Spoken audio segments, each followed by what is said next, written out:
Ayan ang magandang regalo kay Carla sa kanyang graduation. Panoorin mo guys.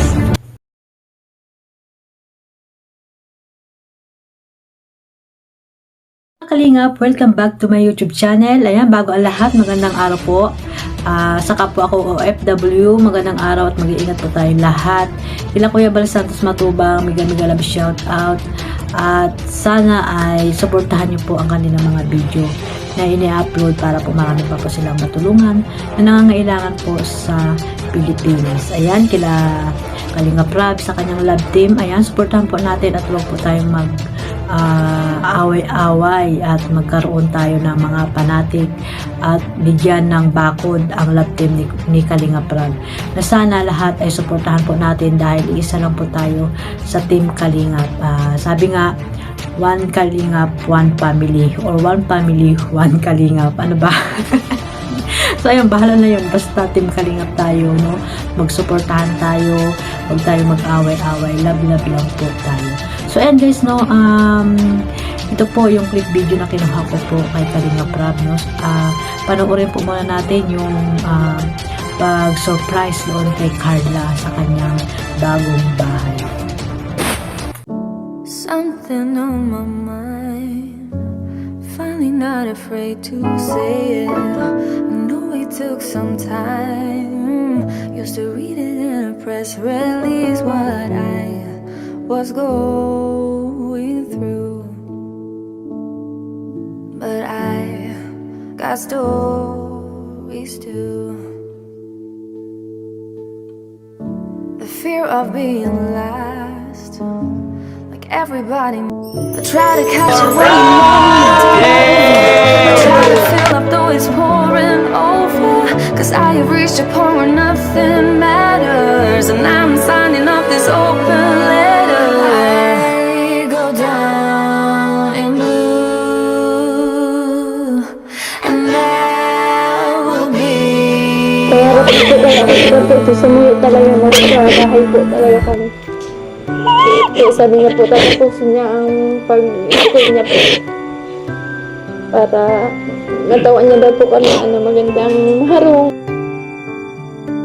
Yan nga guys, no, napakaswerteng bata to ni Carla at ayun nga ay talaga namang napaiyak siya nung nakita niya yung bahay, yung loob ng bahay, na hindi niya akalain na ganun ang mga blessing na matanggap niya sa kanyang bagong bahay na ipinatayo ni Kalingap Rab, no? Na sana hindi siya magbago. Ganun din yung mga magulang ni Carla, na yun pala yung dahilan kung bakit umiyak si Carla, na talagang yun yung pangarap niya na magkaroon sila ng bahay.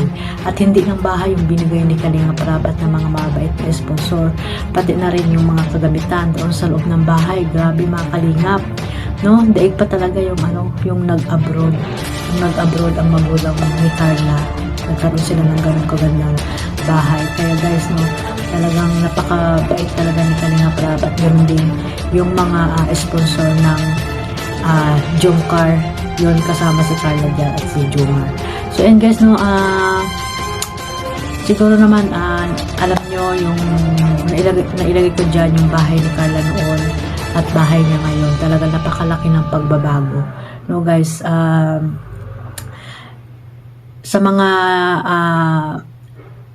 nakapanood niya simula noon hanggang ngayon, ang pag-unlad ni Carla sa pamamagitan ng Team Kalingap. Ayan, isa si Carla sa mga maswerte na naambunan. Ayan, na naambunan ng swerte sa pamamagitan ng Kalingap. Ayan, ni Kalingap Rab. At syempre, ng ating founder na si Kuya Bal Santos Matubang, dahil wala naman si Kalingap Rab kung wala si Kuya Bal Santos Matubang. At sana mga si Carla, isa sa mga angel, Kalingap angel ni Kalingap Rab, no, na sana ay wag magbabago at wag makikipag-usap sa mga sponsor na iba ang hangarin sa kanila, no. Sila ay bibigyan lang niyan. Halimbawa, nagpa-auto or nagpasilaw sila sa mga pera. Hindi lang yan, no? Kasi ang pagtulong ng Kalingap, ng Team Kalingap ay panghabang buhay. Ayan, marami nang nawakwak sa Kalingap, sa mga beneficiary ng Kalingap, no? Ngayon, ano nangyari sa kanila? Walang nangyari sa kanila. Naghirap lamang sila. Bumalik sila sa dati.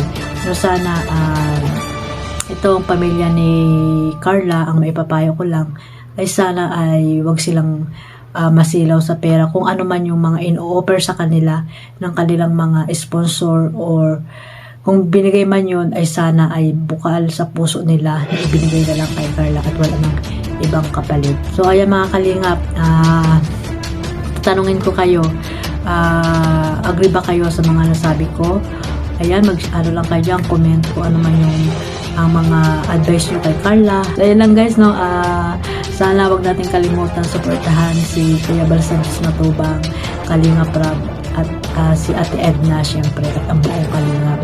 Ayan, syempre sa aming tambalan ni Sis Teacher N, ayan, tuwing alas 9 ng gabi ang aming live streaming. Ayan.